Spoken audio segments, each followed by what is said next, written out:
Good evening, welcome to the March 10th, 2015 meeting of the Village of Rhinebeck Board of Trustees. I know we have a couple of guests here tonight to talk about our fire hydrants, and we also have County Legislator Joel Tyner. He typically speaks to us first and then runs out to the town of Clinton, so we'll let him have the floor.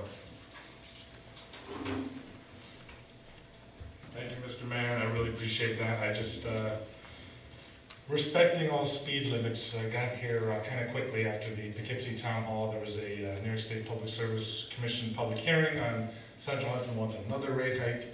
Yeah, I'll try to be quick. I have some handouts. About that rate hike, Central Hudson's been making tens of millions of dollars in profits for many years running, and I urge everybody to go to the website for citizensforlocalpower.com, nobodyleavesmidhudson.org.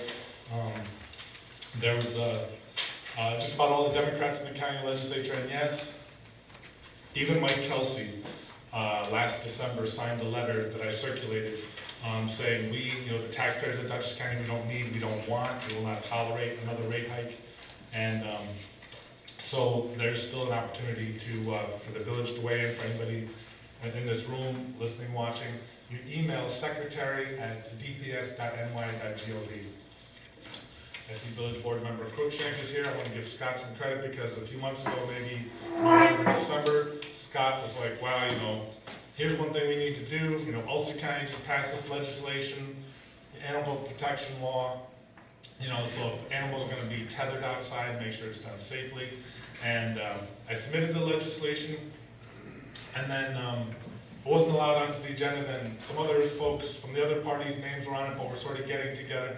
It did not, I don't know if you found out, Scott, it did not get passed last night because, but it looks like it's going to get passed in the next month or two because some folks have some concerns that there's like a doghouse stipulation. Basically, if you're going to put an animal on a tether outside, that there be kind of an actual doghouse.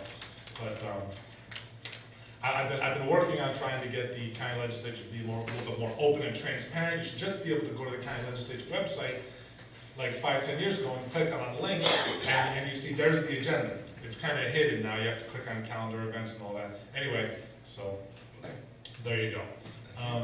No, thank you, because you were the one that put the bee in my bonnet, and they at this past Thursday's committee day, they kind of, I think they didn't mean to, but they admitted basically that you and I sort of got the ball rolling. I did get 2 other letters signed in the county legislature last night as well.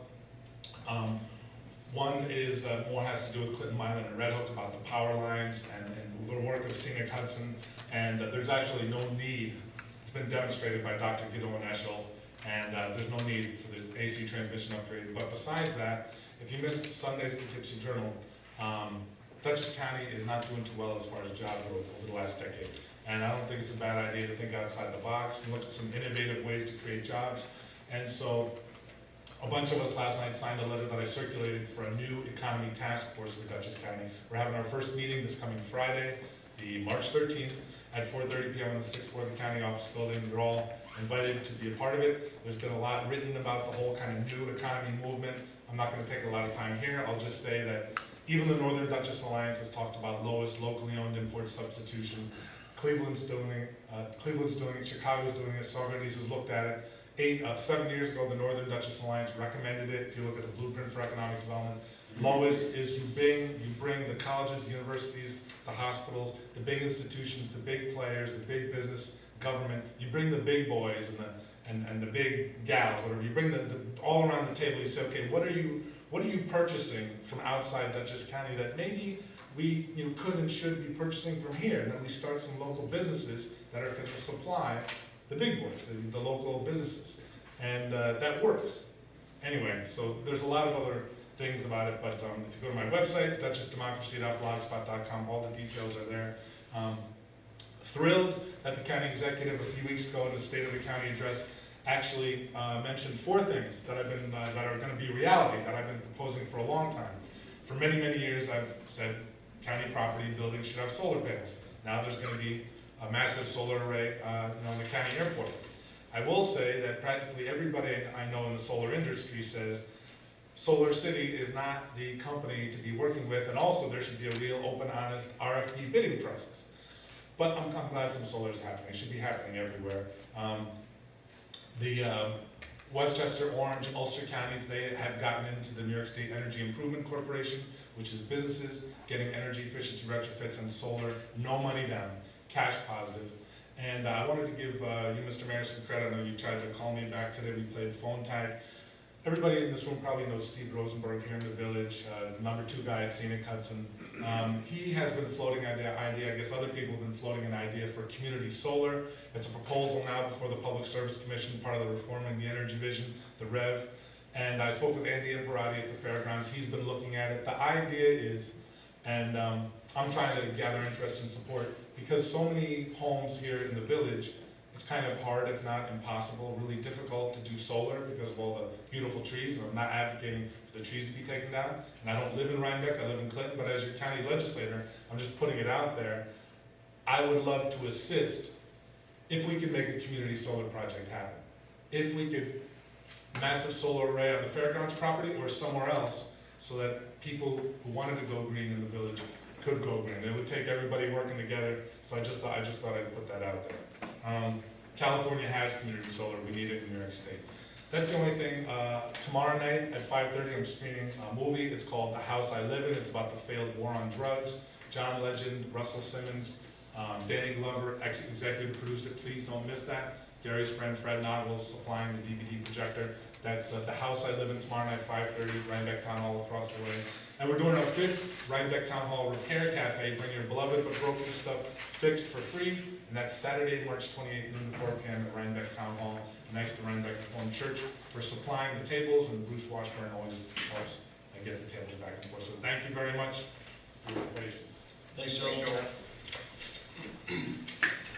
So our next topic will be the fire hydrants. Normally that would probably fall under our water department report, but considering we have some guests that we invited to talk about this, we're going to do it first, so you guys can get out of your way.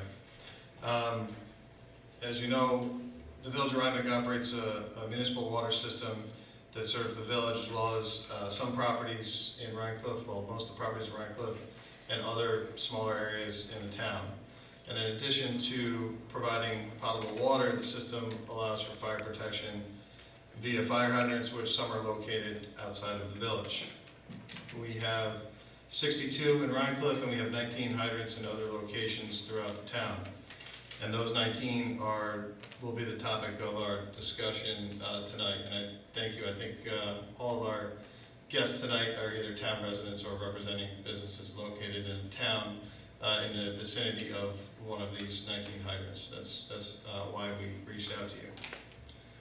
So for some historical perspective, the town of Rhinebeck has paid a small fee to the village for each of these reference hydrants since at least 1955. So with 60 years of this relationship well documented,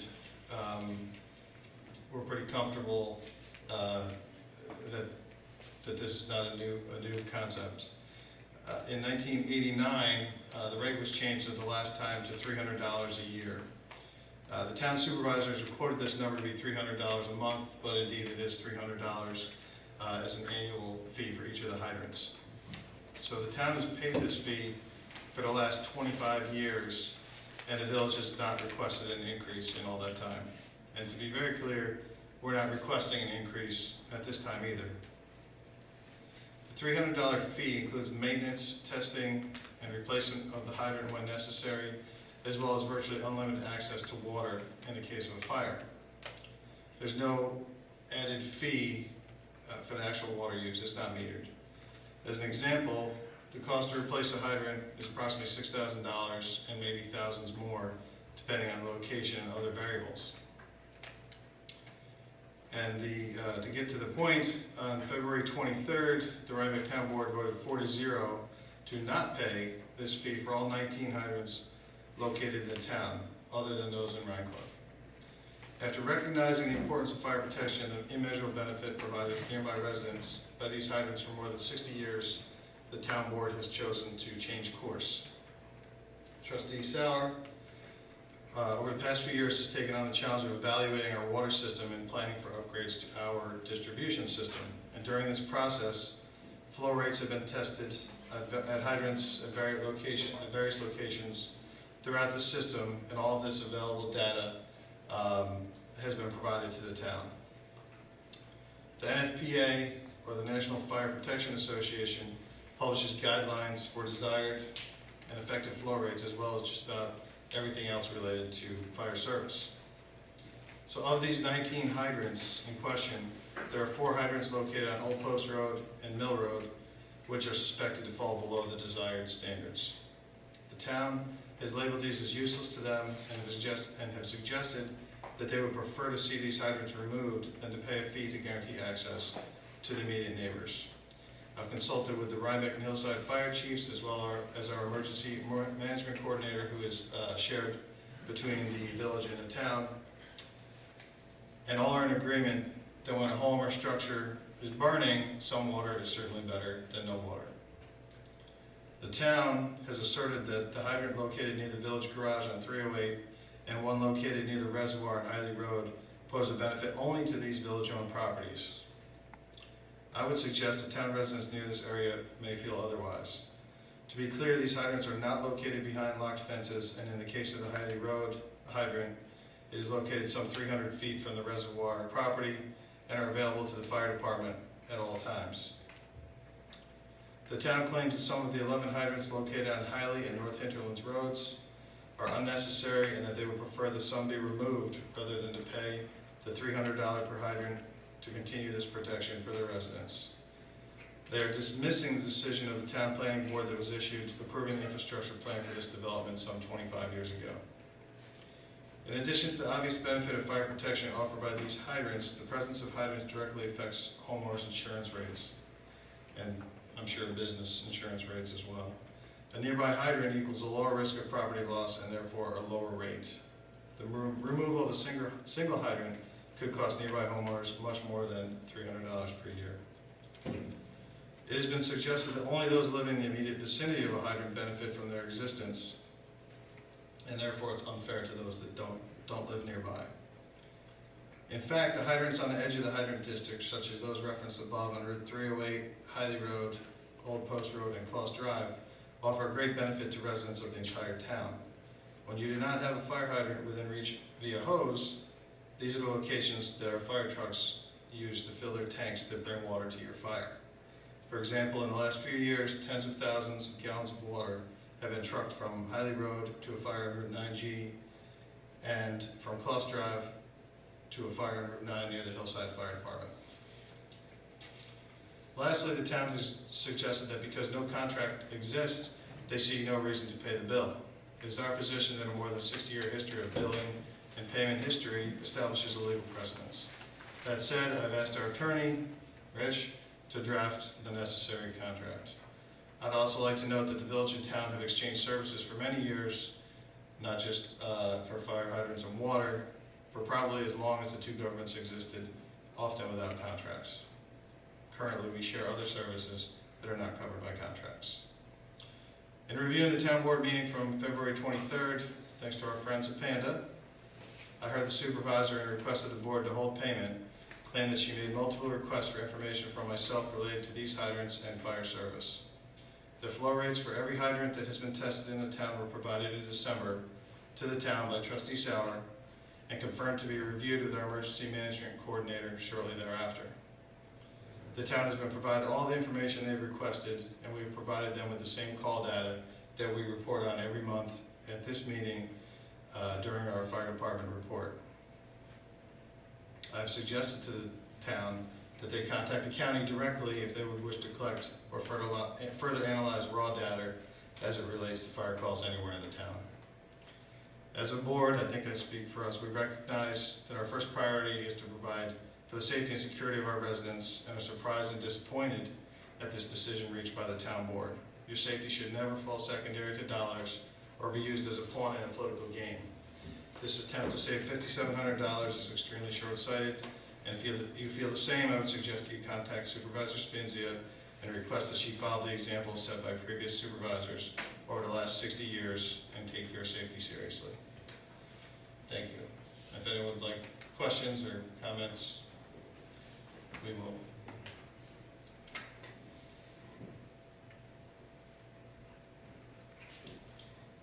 So that's the story. Hope that summarized it well. If there are no questions, we'll go right on to our department reports. So I have a question. Yes, sir. So what you're saying then, let me talk about the microphone. Yeah, come on to the microphone and please identify yourself. Folks. Ronald Whitlock, and my office is at 6250 Route 9. Okay. But as you come down the gateway area. Sure. So I'm just trying to understand what you're saying is going to happen. So you're saying that the town, the village, has decided not to pay the water. Other way around. Yeah. The town has decided not to pay the water Right. fees. And if nothing else is done, these hydrants are going to be removed. That's what you're telling us?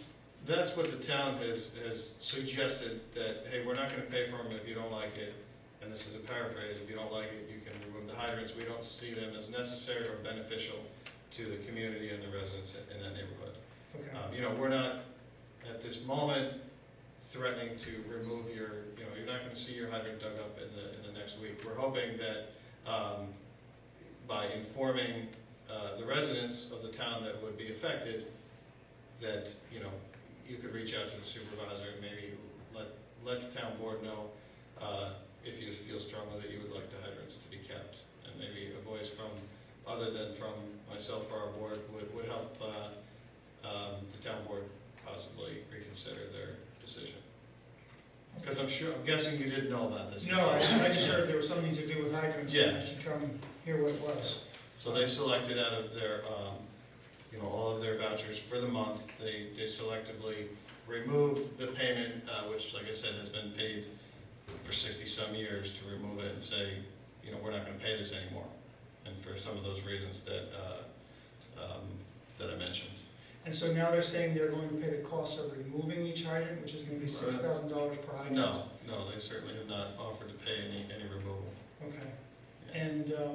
And has there been any discussion about passing along the costs of this to the taxpayers in terms of keeping the hydrants, but just spreading the cost out? Yeah, that would be up to, Rich could speak to that better, but Rhinebeck, for instance, is a hydrant district, so on their bill, they get a separate line item for the hydrants in the district. So there is, I guess, some potential, but we can't do that. That would come from the town, I believe.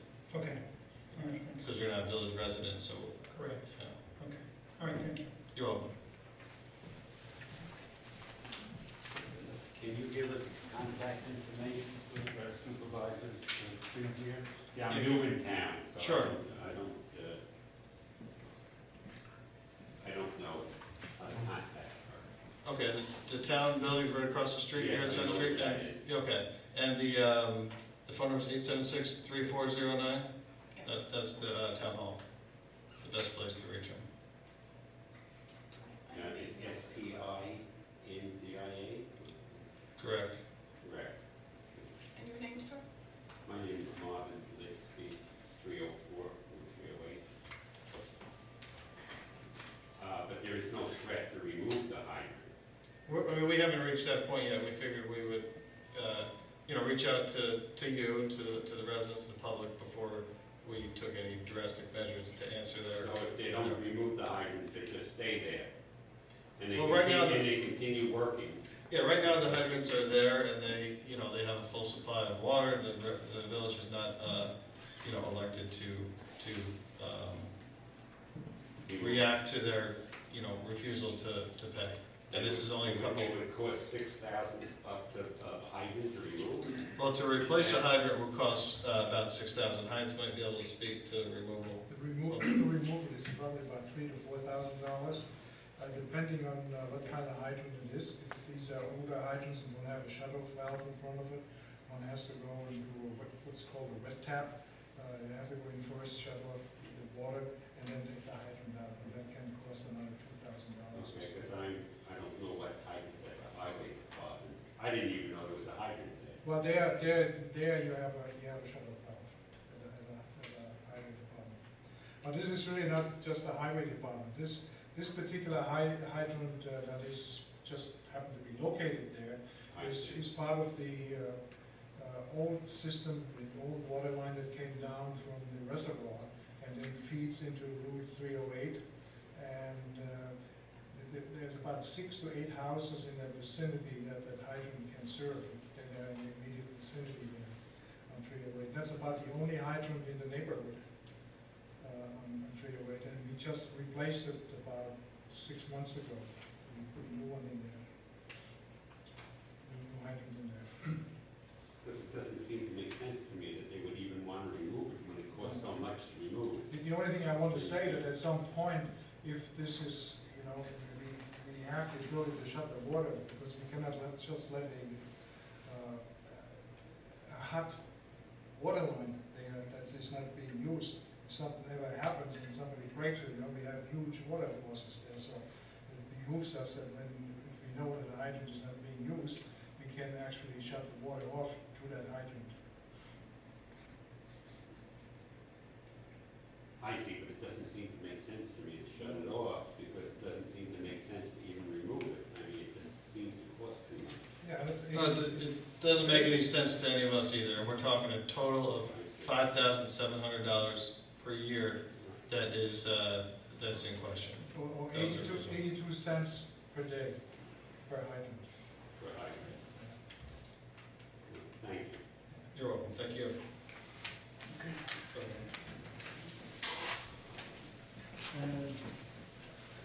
Yeah, which I lived in the village. You're very close, aren't you? I am close. I'm embarrassed. Embarrassed and upset. And I'm sorry, what's your name? Mark, Van Mark. Oh, I'm probably a little pissed. So, yeah, they're gonna hear from me. I don't understand how you stop paying a bill that you paid for 6 years. You know, you guys provided the service, it's not like you reneged on any of that. No, we're not looking for an You've all increase. done what you're supposed to do. You've been paying the bill for 60 years and they just stopped. Right. Well, I'll find out what moron did this, and they're gonna have a lot rained down on them, because this is stupid. All right, to not have a fire hydrant for how much, 82 cents?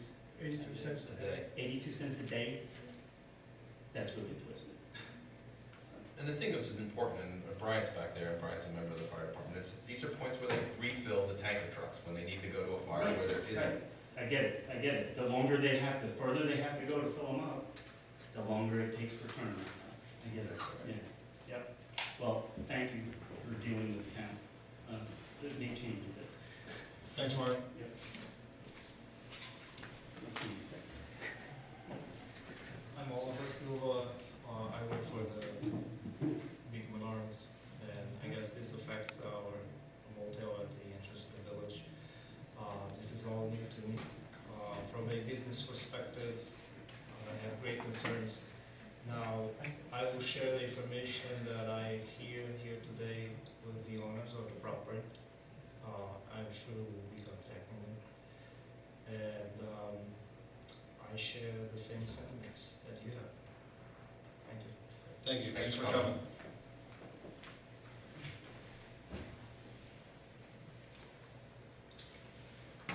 Anybody else? All right, thanks everybody for coming. Yeah, we get in touch with the town. What's that? I'm surprised there's no more people from the town here. Yeah, I think Pat reached out and left about, what? I left messages or called about 50 people. Yeah, we got the call. Yeah. Yeah. And I think everybody that's here had my voice on your answering machine, or I talked to you. Thank you. You're welcome. I wanted the public, you know, the mayor asked me to kind of reach out to as many people as I could that live, and that's what I did. Yeah, we'll get in touch with the town. Yeah, please let your neighbors know. Thank you.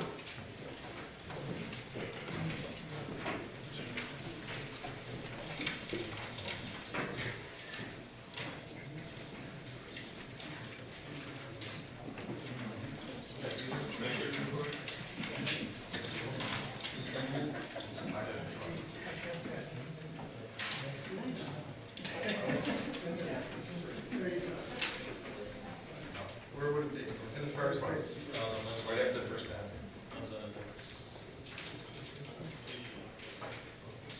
Xavier. Sure.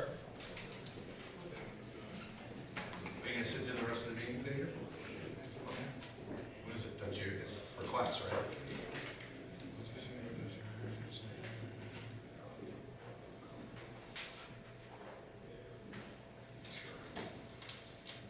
Xavier's here as a part of a class that he, what's the class that you're in? Oh, yeah. Okay. Yeah, you're the first, everybody in your grade is supposed to come to a public meeting, right? You're the first one that's can't. And I asked my son tonight, when are you coming? You only have a couple more months left. You're lucky you got the signature before the end of the meeting. Well, no, he's gonna stay. Oh, And okay. Xavier's my next door neighbor, just so. Okay. So you- Thank you, Xavier. Thanks for coming.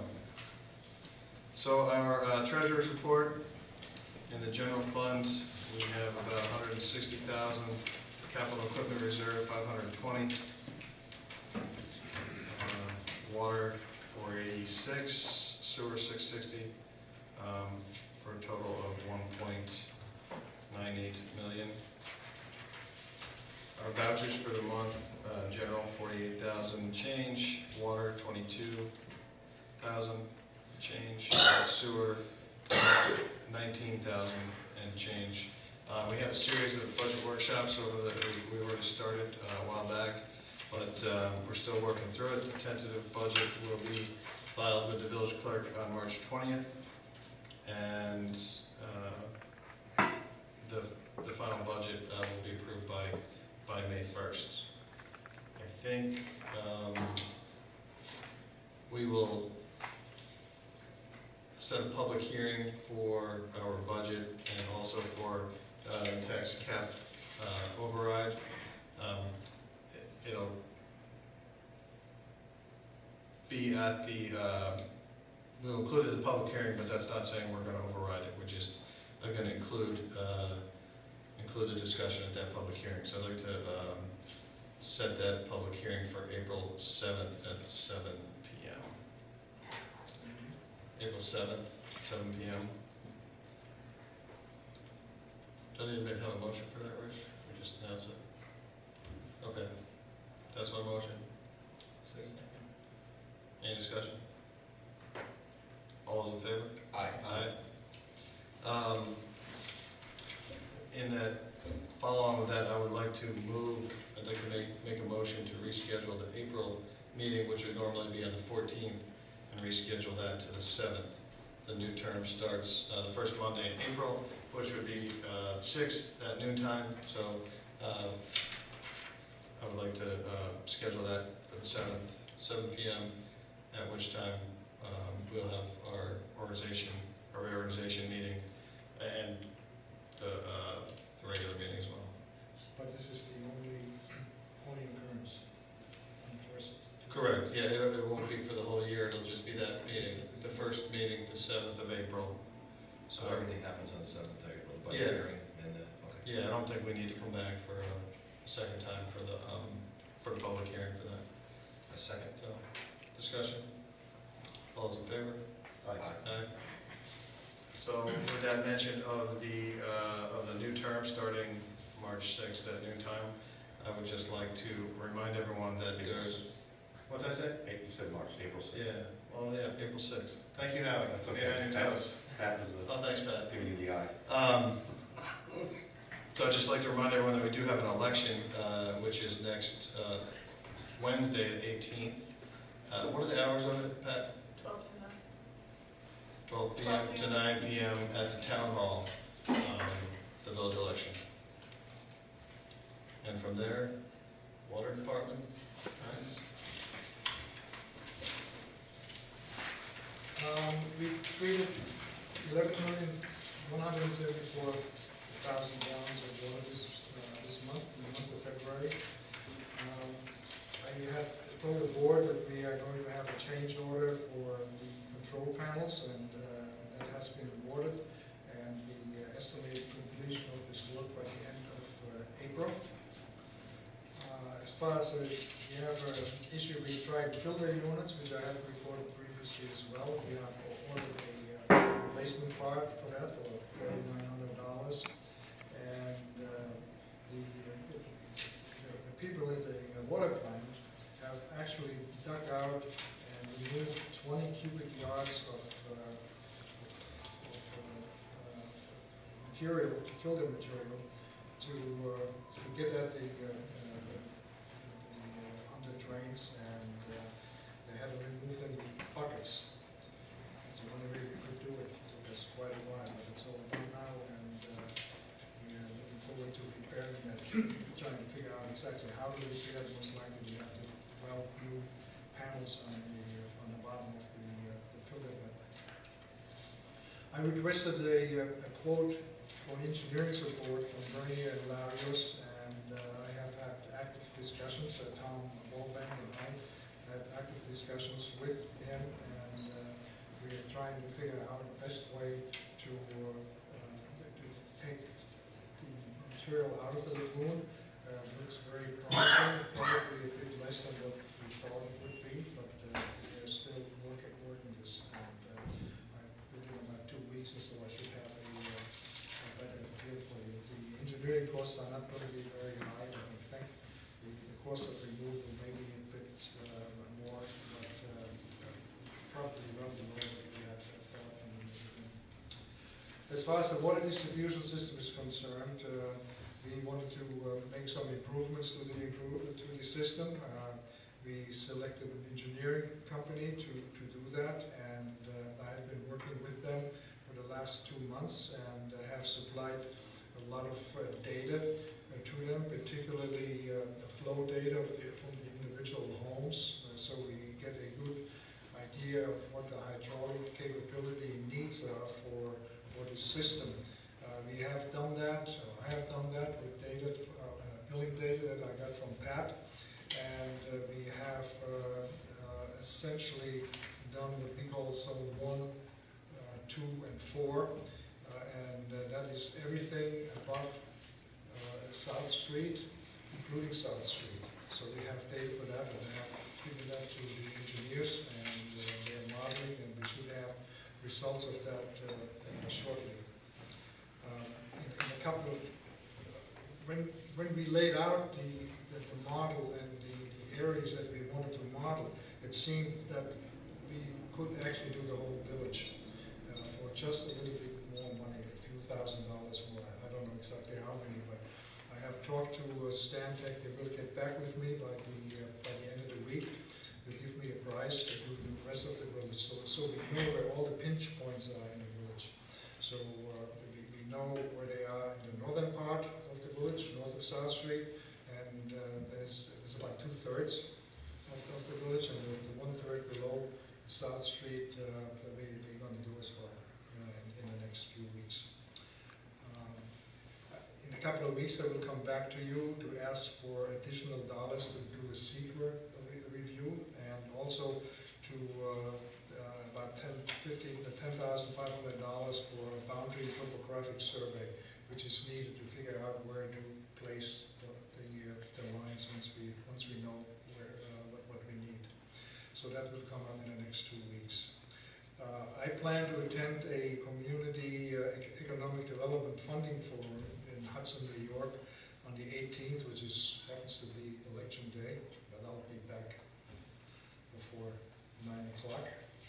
And there's no fees involved, just mileage. We replaced 9 Neptune e-coders, not a lot this year. This month we had really bad weather and other issues that prevented us from doing more, but we stepped up the installation of it in the last few days. Lastly, I requested quotes from Springbrook for an integrated utility module for billing, a billing module, and for the water and sewer plan, water and sewer billing, and including an automatic payment schedule, so we can take money right out of the bank accounts if people decide to do that, or for credit cards. That should be coming in the next few weeks as well. So I think that is all I have to say today. Thank you, Heinz. Gary, wastewater?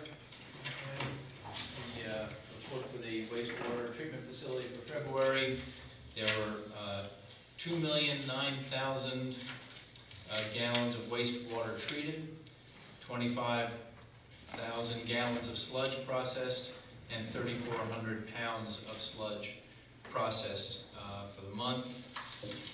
Also, we had hired an engineering firm of Woodard and Curran to come in and review the wastewater process and look at the plant and make some recommendations to us. They have done that, and just to give a quick review, overall, I think the plant is in good shape and running well. The first recommendation, which came as a little bit of surprise, at least to me, was that the plant is running considerably below capacity, and they recommend that we shut down half the treatment plant on a regular basis to save on energy and wear and tear. And we have 2 plants in the facility, 2 different oxidation ditches, and shutting down one at a time would also allow for full maintenance and cleaning, corrective measures to be taken. So I think we'll definitely move to do the cleaning. It also suggests that we have the additional capacity to look to the future for putting more people in the village on sewer service, should we decide to move in that direction. Their second recommendation was to install an improved wet well aerator that will allow for greater grease control. The third recommendation was to adjust the operating set points of the influent pumps for more reliable operation. Right now, it's what they call short cycling, where the electronics are going on and off very quickly. So if we adjust the operating set points, it will save us money and wear and tear again. I recommend that we install a new water plant water reuse system. We had one there, and it was removed during the last plant upgrade, so they've recommended that we at least investigate putting in a new reuse system. Frank, the engineer, estimated the cost there about $30,000, but that's a rough ballpark figure if we went to do that. They recommended implementing a CUPSS CUPS software that's provided free from the EPA that would facilitate daily reporting and asset management. So I've talked to Peter about downloading that software, and there is an engineer with this firm who's local who could help us get going on that if we, Peter or Billy needed any backup on that. And then they pointed us to a number of items in the state regulations, things that would be useful for us to know. That was their 6th recommendation. But that's a summary. So Gary, at one time, I think the wastewater had put capacity aside for the gardens. Mm-hmm. Was this addressed as the capacity set aside for the gardens been, is that included in here? I believe so. We certainly discussed that with the engineers. They're aware that, and now the gardens is, there are more, I mean, how many? There's another phase. There's another phase, right, but, I think they paid for the upgrade, and part of that capacity they probably own. right. That unused capacity. So it was just, like I say, maybe others were more aware than I. That was a surprise because we had talked previously about the possibility of buying land adjacent to the facility for expansion. So I assumed we were probably near capacity, but we're not. But I think we should understand what that capacity set aside was or is for the gardens. Well, the engineers were told. I believe it was included in the calculation. So Because even it's without the Yeah, I think even if, let's just say, that was 25% that we didn't calculate, that would still leave us 25% under capacity. So the good news is we have some wiggle room that will allow us to do maintenance and cleaning when needed, and to explore other options. What's nice about the duplicity of it all is that you could, if one side were to fail, right, you can switch over, and so yeah. Well, and I think they also suggested that the newer, I know one's called the EA and one's the Ox Ditch, I don't know which is which, but the newer one is more efficient, can handle greater load. So there may be some potential if we did not expand, geographically, maybe to move it over to the newer phase temporarily and replace the older, because it's almost two independent plants operating until it gets to the sludge press, really. And I've gotten different opinions. The older ditch is working fine, so there, we'll have to take a closer look to see if it makes sense to replace it. If we're not going to expand, in other words, after the gardens, if we're not going to look to expand sewer service, then I don't see why we would invest, be $2 million to buy another newer plant. So what I understand is the two systems that you have, one of them you can actually expand more by upgrading it, is that what you're saying? We could either keep the two plants and then use this opportunity to clean them. I think we certainly want to do that. And then if we want to move to put more people living in the village, like myself, on the sewer system, then we could, the steps would be first to make sure they're both operable, but then either to replace the older one, possibly, and put, a newer plant with greater capacity, or just to upgrade the older one. There's nothing wrong functionally with the older one, it's just less efficient. You might be able to increase capacity in the same footprint by going to newer technology. Right. Yeah.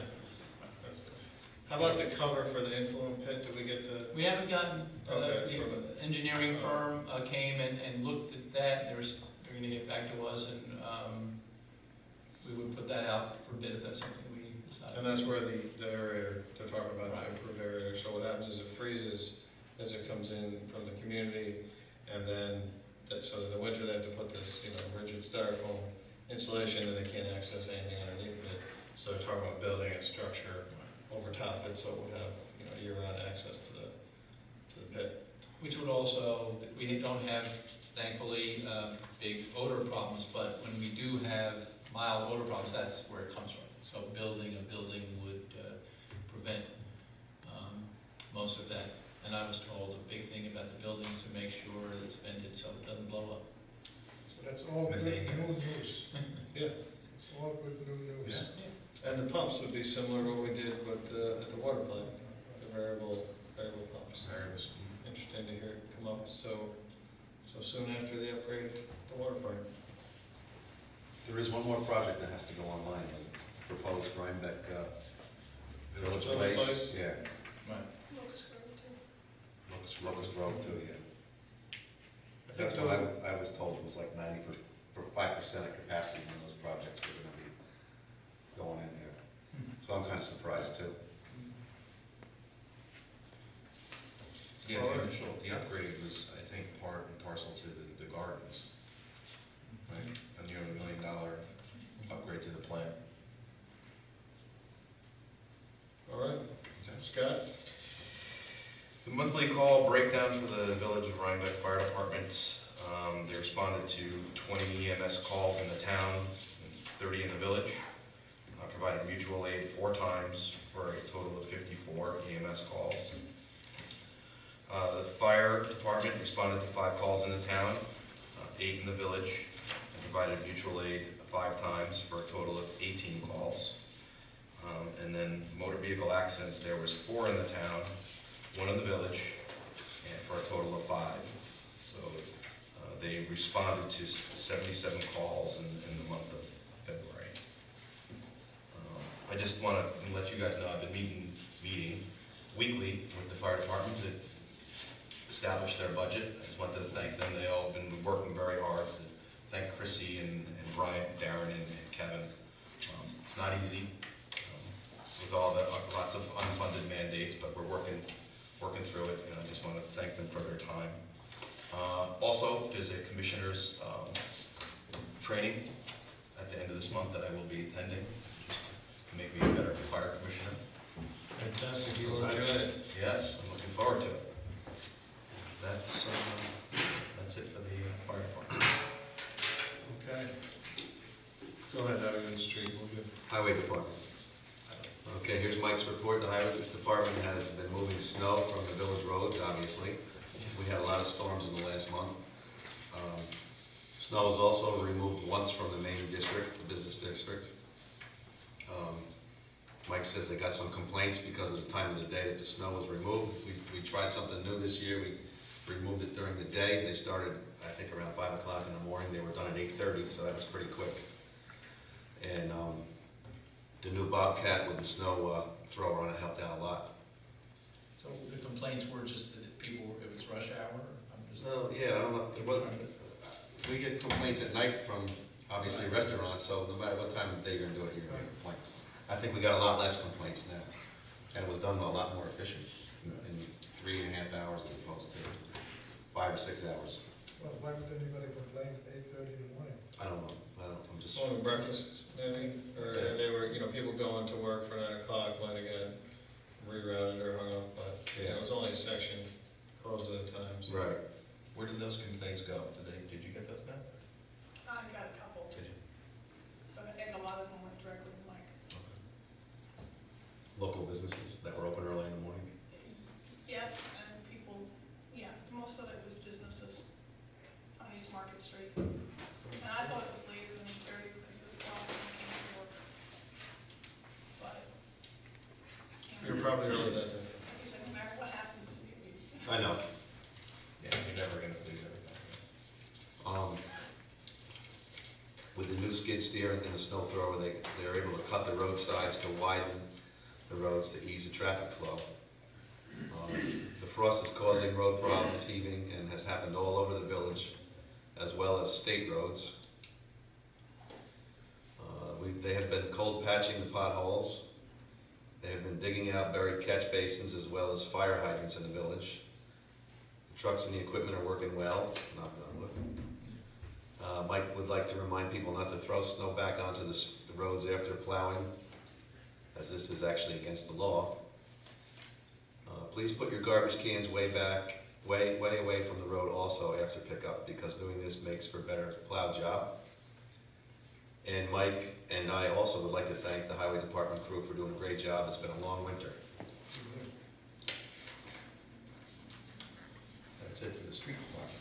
Well, sometimes I get a complaint or two on the street department too.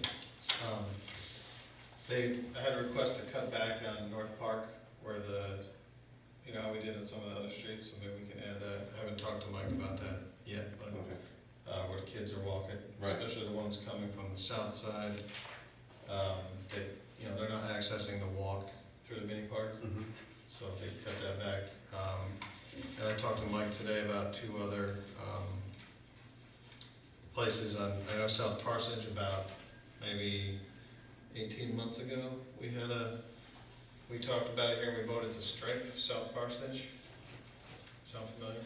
Right, but we were going to look into see if we had. Yeah, so Mike is going to check in again to see if we have the width to stripe it, so we can provide maybe potentially better safety for the pedestrians. It's a pretty heavily traveled pedestrian thoroughfare. Was it from one point to another, or? We're basically talking from South Street down to, what's that? Yeah, well, at least to Knollwood, maybe to Mill Street. There used to be a stripe there, but I guess there was a question whether we had enough width. There's been some people removing sidewalks along South Parsonage Street as well. There used to be sidewalks on the east side. Correct. And then there's a couple of them that are still there, and a couple of them are recently removed. And plants put in.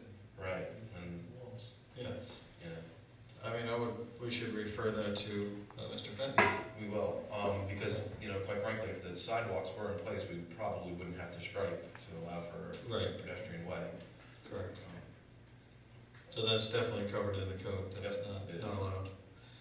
We also talked to Mike about the crosswalk on Knollwood Road that they put in. Right. So I asked him when the weather permits to restripe it. I guess it's fading. And we also talked about the possibility of putting one of those. He's going to put some signs up. If that's like we have on all the crosswalks to show where it is. We also talked about the possibility of putting one of the in-road traffic, you know, the pylons that we have. Mhm. So, and I just had an idea talking to him, that it seems that maybe motorists become accustomed to seeing them in the same places, so I was wondering maybe if we reduced the number, instead of having all 4 out in the main, maybe if we went down to, you know, 3 total in the village, and we moved them around from week to week, so you don't become desensitized to it in the street, so it looks like a new thing, it slows you down. I don't know. Howie, North Park Road between Yeah. Violet and Route 9, and South Parsons, Parsons. I'm wondering if there's something going on underground there. Yeah, that's what I said. Might be some water. Well, I don't know if it's water, you know, but there are 3 or 4 places along that stretch that are like a little road. Really, really bad. Where is he? North Park, where the liquor store is. Between South Parsonage and Violet. Yeah, Now the storm drain on the corner there is also starting to sink in. yeah, I just saw that today. And our new road on Rockefeller is kind of. pretty bad shape. It's probably 6 Wondering months if we old should now. Do some exploratory digging there to find out what's going on. It may not be water lines, so maybe something else settling there. I wouldn't do anything yet, well, we can't do anything till till the the frost frost out of there. Right. Yeah, but I talked to Mike about that. We're gonna wait till the weather gets a little warmer. Might go down a little bit too. But that might be a good candidate for our CHIPS money this year. North Park Road right there. It's short, it's only Yeah. about Yeah. 200 feet or something. Yeah. Yeah, that'd be the extra. Good. Right, I'm good. All right, well, speaking of pedestrian safety, this would be a great time for Dr. Tumalo to take the floor for us. So, thanks for having me back. I originally had this thing presented, I guess someone, I don't know if Pat brought it, or someone brought it to the meeting. I presented it. Oh, he did, that's right, I met with you. Yeah, you gave me Yes, stuff. I came down and met with you, and then Sorry. you brought it to the meeting, and I got this idea when my son lives in Sun Valley, Idaho, and noticed that they had these crosswalk flags for safety in places where they didn't have traffic lights. And then living around the corner from the Terrapin, I noticed a lot of times being down there, how many people were crossing the road by the Terrapin and how many quick stops there were because people didn't see them coming from behind parked cars and at night it was poorly lit. So I thought this might be a good idea. And I understand from the last meeting there had been some concerns that DOT wouldn't allow it or whatever. So, and then I subsequently received a letter from Pat that you wanted to do a trial on this. I did a little more research and found out that Sun Valley wasn't the first place. There was another place, I think in Montana, that was the first place it started, or Washington State. But I also found this article, I'll give you this if you want to take, just read it. It's from Salt Lake City, adopted this. They now have, and I don't know the time of this is probably not a very recent posting. They have 134 crosswalks in Salt Lake City with these flags. And the last thing it said, the crosswalk program, along with several other pedestrian safety measures, resulted in a 31% decrease in crosswalk pedestrian injury and crashes. So I think it's something that it may work out. I'll just leave these here and you can look at them. The biggest issue I had with it was in Sun Valley, the holders for the flags were metal pipes that were welded and made into specific holders. And I went to look to a welder to talk about it, and it was going to be a little bit pricey. Then the one in Salt Lake, there's one sheet there that's a little different. The one that's in landscape printing, I think that Scott has here. It shows the bucket on the other side, Scott, that'll show you. They just put these black buckets in there. So I started thinking about it, and I came up with another idea, and inexpensive, and I got some 4-inch PVC, 1-inch pipe, and I made this thing probably in about 15 or 20 minutes. Just cut the pipe and glued these inside here, so this can be mounted on a pole or even on a signpost if there isn't a telephone pole. And then there's individual holders for the flags. And the flags that I purchased last year when I came up with the idea, these are the flags that they used. And I figured that's 7 holes in here, so if we put 4 on one side, 3 on the other, I mean, that should be enough. And these things just sit on the post, and there's a little sign, I just made a sign out of paper here, to be sure you wanted what you wanted there. It says, for your safety, please carry a flag with you as you cross. And then I just put under there, crosswalk adopted by, and flags courtesy of Rhinebeck Animal Hospital. So what they did in Salt Lake City is they started to get people to adopt the crosswalks. They're different businesses, and they would supply the flags, and, you know, actually the town bought the flags, and then when they needed more of those people who adopted the crosswalk would go and buy flags from the town and replace the ones that are missing.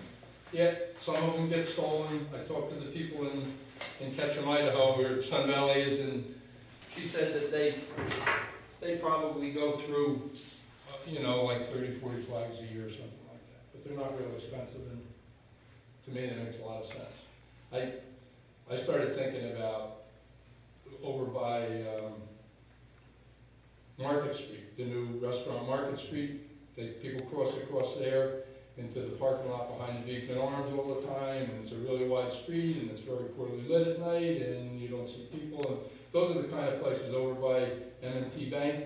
People are crossing and coming out from behind the parked cars there. So there's a lot of places. Are these reflecting? No.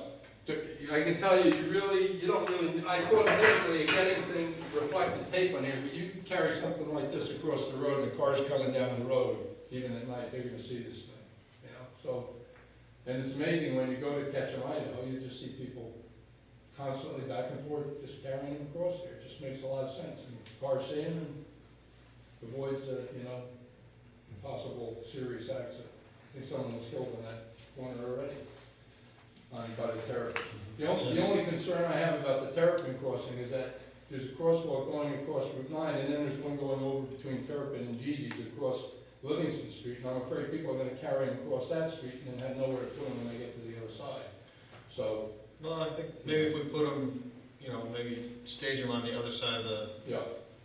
Or on the sign you could put even there as you cross Route 9. Right. Just put something in there, just so.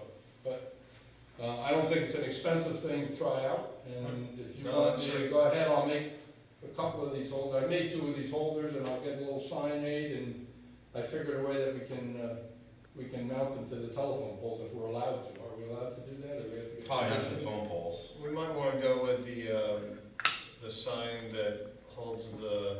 Okay, because there aren't any, I don't think there's any signposts. There should be a signpost that identifies the crosswalk with the down arrow and the person.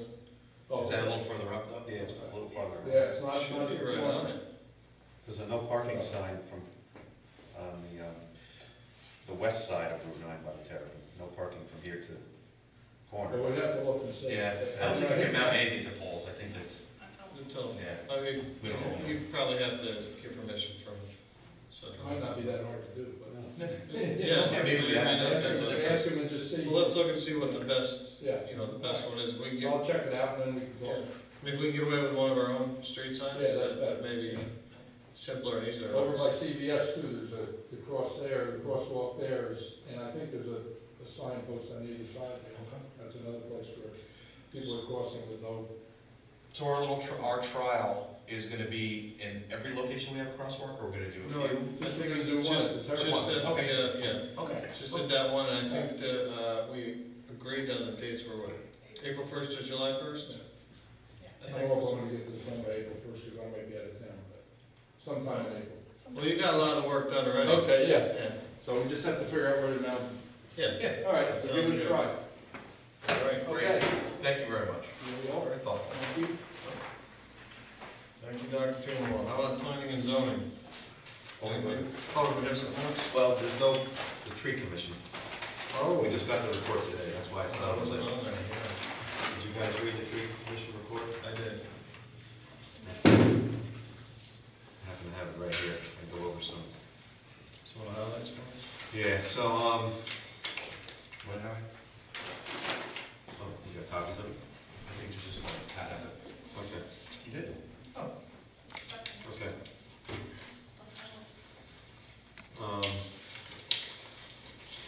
The main thing I have to report is that our tree commission, Commissioner Brian Del Pizzo, chairman, has resigned due to his His wife's having another baby and he just doesn't have time. So I'd like to thank Brian for his service, and he is going to help us do tree plantings when we have them.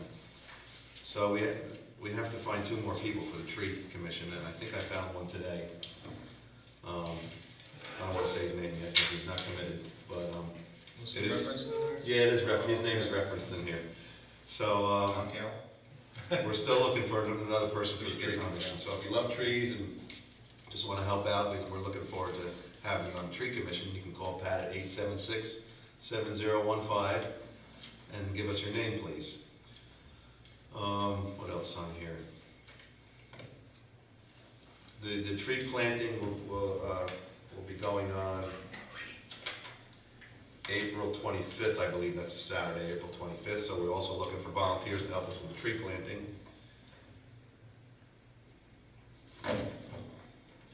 We need you, the mayor, to be there on the tree planting day. We have to take a picture of you. It's all part of Arbor Day. Do we need to declare it, or have we done that already? No, we have to do that for this year. This Okay. is the new year, 2015. April 25th is Arbor Day?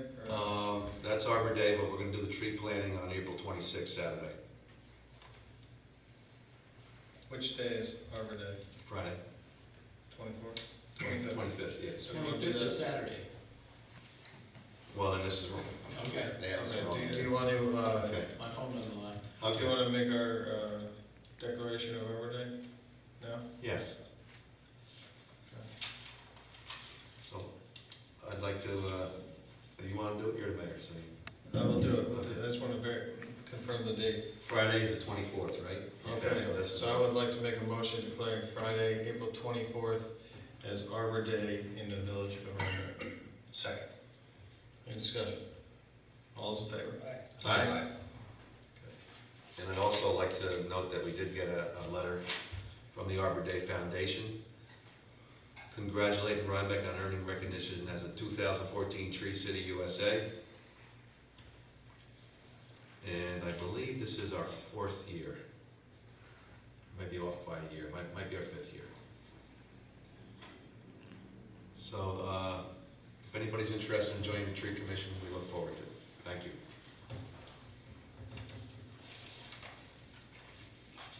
That's it for the tree committee. Planning and zoning? Planning and zoning report for the month of February. They did 1 certificate of occupancy search. They issued a 1 building permit. They took in 2 sign applications and 3 site plan applications, and 1 application to the zoning board for a variance. Gary, you want to report on the zoning commission, or? Okay. Well, we have a draft.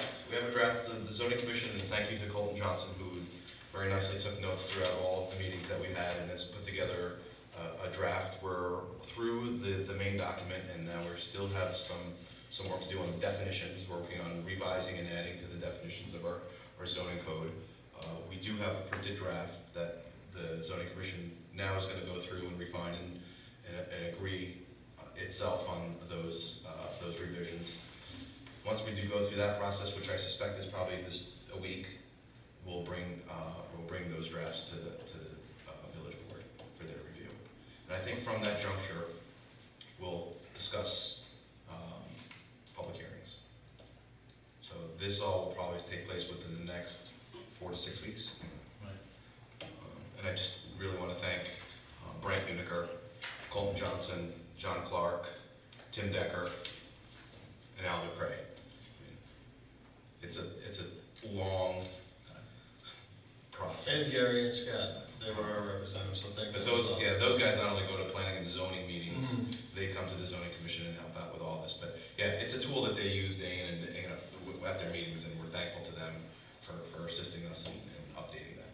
The long-range thinking and to protect the village it's really impressive. These people really have the better interests of the village at heart. It's been an education for me. Very good. The police report, we had 21 incidents in the town, 95 incidents in the village. 9 tickets in the town, 101 tickets in the village, a total of 2 arrests and 6 accidents. In terms of upcoming events, we have the Landsman Kill fish stocking event taking place on April 11th, which will require an increased police force out there. And then the Taste of Rhinebeck event, which will take place on April 14th. We'll have extra police on patrolling for that event as well. That's all I have for police department. Under special requests, we have a couple. Can I get one more thing before we get? You certainly can. I'm sorry that I missed this long way. How are we doing with our Parks and Recreation Committee? Oh, that was going to be another business, but Oh, okay. I will tell you now. Because I have some more volunteers in case we're looking. This is amazing. We were very slow on the recruitment trail, and we got to 3. We were stuck there, and now we have, I believe, 6 scheduled to come to a meeting on March 30th for our first meeting. I have another individual waiting in the wings, so hopefully we're Wow. on the way. How many volunteers do you have? A husband and wife. Oh, okay. Yeah, 2 people. Okay. So I don't know, how to go. Should they send a letter or? Yeah, have them send a letter, and we'll Email you? Okay. kind of. And I'll get them invited to the meeting. Well, yeah, what I told our goal was to have 5 village residents. Right now, we're 6 or 7, but, I want to assess the feel of it the first time and the commitment from the individuals, and, we may be looking for more additions or, Okay. so, all right, I'll share. If you have too many, maybe they'd be interested in the tree commission. That's right, yeah. Well, this is new and exciting. The tree commission's new, and it's, I'm counting the tree commission. Okay. Yeah. Did you get this? You can get some contact information? I'll share it with you. okay, thank you. Sure. So our special events here, we have the requests for the Fall Foliage Half Marathon, which will be held on October 11th, setting up at 7, breaking down at 2, with an estimated attendance of 1,000. And this would be the 3rd or 4th year for this event, which is, And they started doing it now, their base is at the fairgrounds, correct? yeah, it has been, I think, the last 2 years has been fairgrounds, and, yeah, so, it's gone off, well, with no issues the last few times, so I will make the motion to approve this, event as requested. By second. Discussion? All's in favor? Aye. What's that? The request, yeah, they put it in early, and they start planning. Actually, he comes to town a couple times a year, so he was just here and he delivered it, so. The next one is kind of a notification here, but telling us from the Agricultural Society for the fairgrounds, letting us know that when they'll be closing the Mulberry Street from Platt. Basically for the antique car show, the antique motorcycle show, and the Dutchess County Fair. The dates as submitted, and these are not in addition to other, historically the same dates, they're always closed. And for the fair, I think there was a question that it looks like they're later extended it, but actually, from what I understand, they have always requested to close a couple days after, but typically they're open back up by Monday.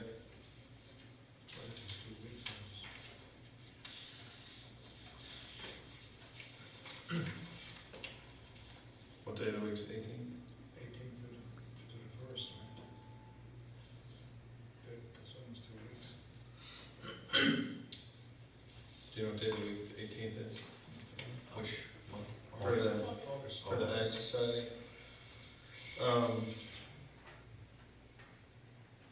August 18th is a Tuesday. Okay.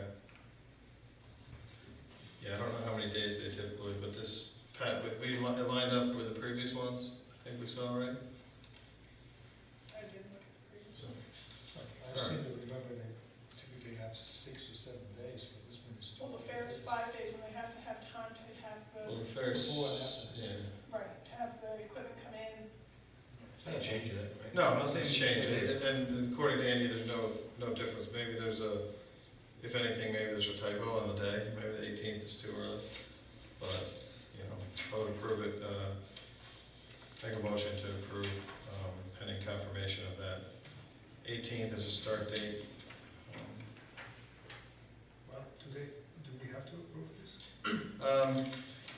It's a Or it's courtesy. It's just. It's a, Yeah, well, it's a well, village actually, street. well, the fairgrounds owns it, but not from Platt. Right. They own it from the, Gate, right? where the, I think it's about where the Mulberry Gate is, when the fair's open, like where the grandstand is. So really, we're approving that additional piece, basically half of that lot. But they do own it from Route 9 over to the, like where the building is, where the police station used to be. So as a courtesy, I would like to make a motion to approve the dates as submitted. Second. Discussion? All those in favor? Aye. We have a request from the Rhinebeck Center for Performing Arts, or the Center for Performing Arts, and this is something that's been done every year, I believe, the four banners on the corners to promote the Shakespeare Festival, and it has the dates March 30th, April 27th to hang their banners. So I'd like to make a motion to approve that request as submitted. Second. Any discussion? All those in favor? Aye. I did. I have another one here from the Boy Scouts, just came in. I think this is the only copy. Requesting from May 3rd, from 12 to 6 p.m. for the Boy Scouts to use this room for an Eagle Court of Honor. So, do we know what day May 3rd is? Is that a Saturday? May 3rd is a Sunday. Okay, so there shouldn't be anything in here. I'd like to make a motion to approve. Any discussion? All those in favor? Aye. Aye. The last one we have here is the request to hang the ribbons for NAMI, which is the, I want to make sure Is that in here? it's in here, I just want to make sure I got NAMI right. It's awareness mental illness, anti-stigma mental illness, Hudson Valley. So we had, they came and spoke to us last year, and they had the ribbons up. Just like coin drops, I'm wondering if somehow, some way, where there's lots of requests to hang and ribbons and this and that, and you know how we're kind of trying to stay local? We're trying to stay local. We had a discussion last time. I think we decided. Yeah, afterwards, I think we talked about this one, and the ribbons were kind of, they didn't seem to have that great of an impact. They were starting to fall down after a day or so, and you couldn't really identify what it was all about. So, you know, I'm not going to make the motion to approve it, but I guess we'll do our poll it. Gary? We table it, is that what you're No, to poll it. Oh. Yes or no, up or down? I would say yes. Howie? No. No. So moved.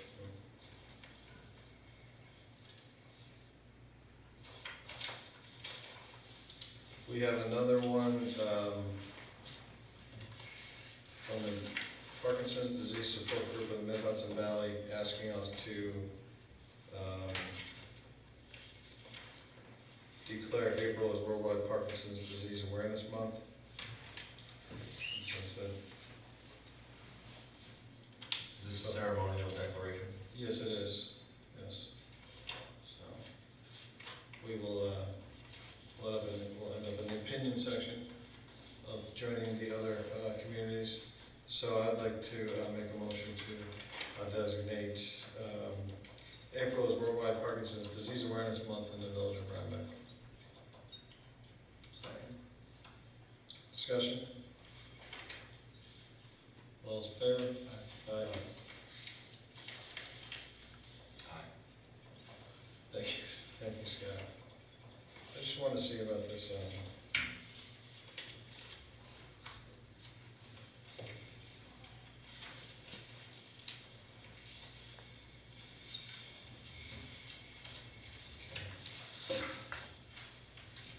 under other business we had, I don't have it in front of me, there was a resolution sent to us about PCBs in the Hudson. Is that in here, Chris? No, No? I Okay. have, You what? I have. And you have to read the whole thing. Alright. Did everyone look at it? What? I look for it.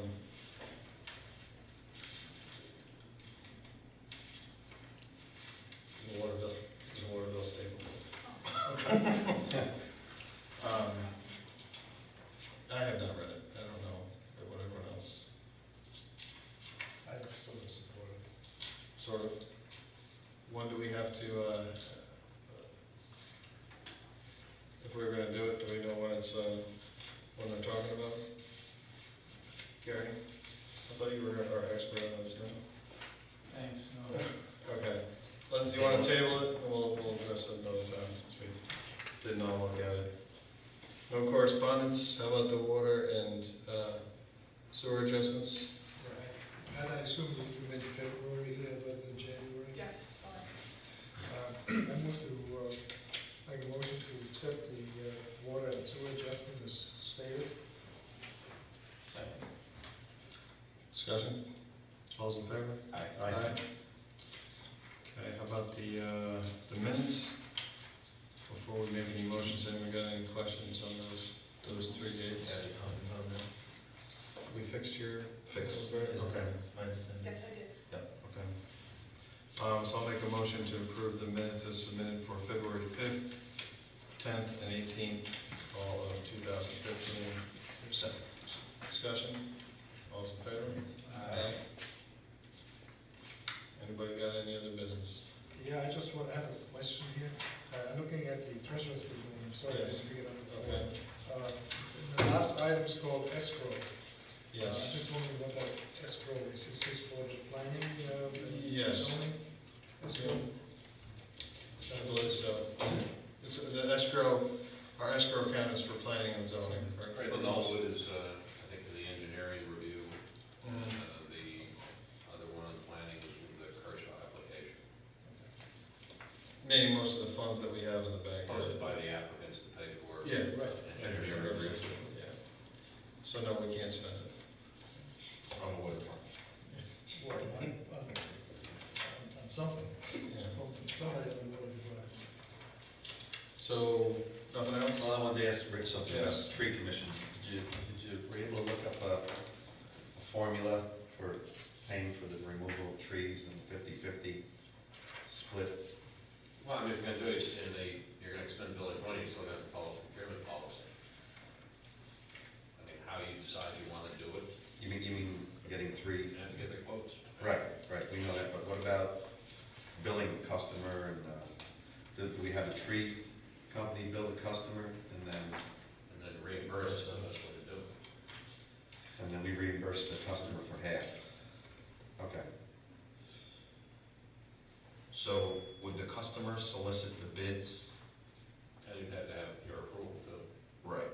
Okay. So it's up to the customer to solicit the bids? Be the easiest way to have them do it, make a contract, but then it's gotta be subject to your approval, because you're spending the village funds on it. You have to ensure that you're getting the lowest bid. So do we have to prove the subcontractors are soliciting for bids? Well, the bid amount, I mean, if they're gonna go out, you wanna make sure they're not just hiring their cousin, but, you know. Right. So basically, we'd have to approve the subcontractors that they're soliciting. Right. Okay. Anything else? I don't think we have a topic for executive session tonight, so You don't? Do you have anything? It's good, it's good. Yeah, good one. So I'll make a motion to adjourn. Second? Discussion? All those in favor? Aye. So adjourned.